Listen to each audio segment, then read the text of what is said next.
ఏర్పాటు చేసినటువంటి ఈ పెద్ద సభలో అంటే వారు ప్రత్యక్షంగా మన మధ్య లేకపోయినప్పటికీ కూడా ఈ సభ ఏర్పాటు చేయడానికి ఈ వారోత్సవాలు జరపడానికి కారణం పత్రిజీ గారే. అటువంటి ఆ పత్రిజీ గారి యొక్క ఈ సభలో మాట్లాడుతూ ముందుగా వారి గురించి మనం రెండు విషయాలు తెలుసుకున్నాం. వారు గుంటూరులో జన్మించారు, పెరిగిందంతా కూడా బోధనలో. అగ్రికల్చర్ ఎంఎస్సీ చేశారు ఉస్మానియా యూనివర్సిటీలో.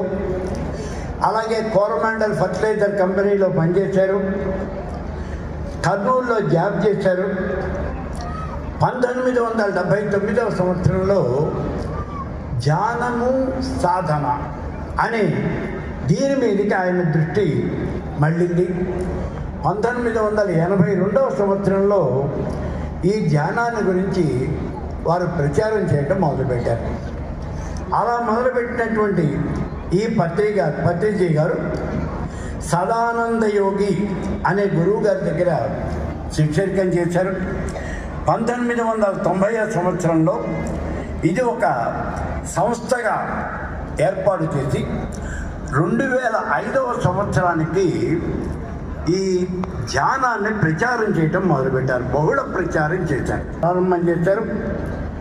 2012లో ఇక్కడ ఇదే ప్లేస్లో ధ్యాన మహాయాగము అనేది కండక్ట్ చేశారు. మొట్టమొదటిసారి ధ్యాన మహాయాగం కండక్ట్ చేసింది ఇదే ప్లేస్లో 2012వ సంవత్సరంలో విస్తరించిపోయింది.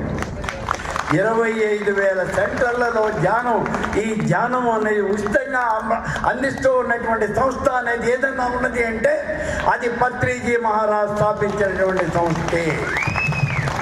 నాకేమీ ఆనందంగా లేదు. మీరేదో పొద్దు నుంచి ఉపవాసం ఉన్నట్టుగా తప్పలు కొడతారండి. 25,000 మంది